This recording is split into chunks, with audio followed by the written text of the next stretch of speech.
down onto our belly. このままお腹をつけてうつ伏せになります。 So find a space where you're probably going up. 頭が坂の下にならないように上の方へ頭が上に。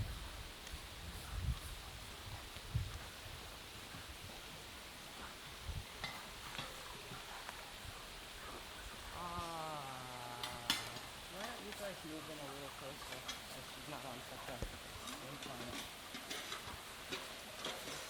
Would you need to move those up this way? あゆさんがついて、 Why don't you とも come み this さんがもう way? ちょっとこっちに転がってくる感じで。 Alright. Yeah, something come close.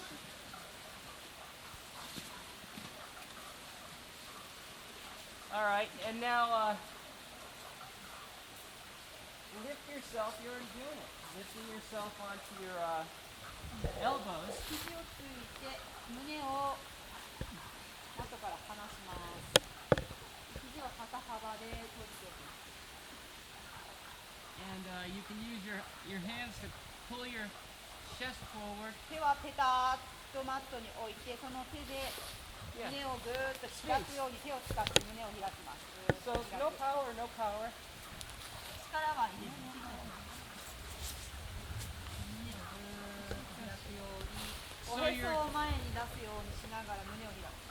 Your elbows should be directly under your shoulders. 肘は肩のすぐ下にあるように伸びていきます。腰に刺激を与えるポーズですので、 So this is 胸をぐーっと開いて、腰に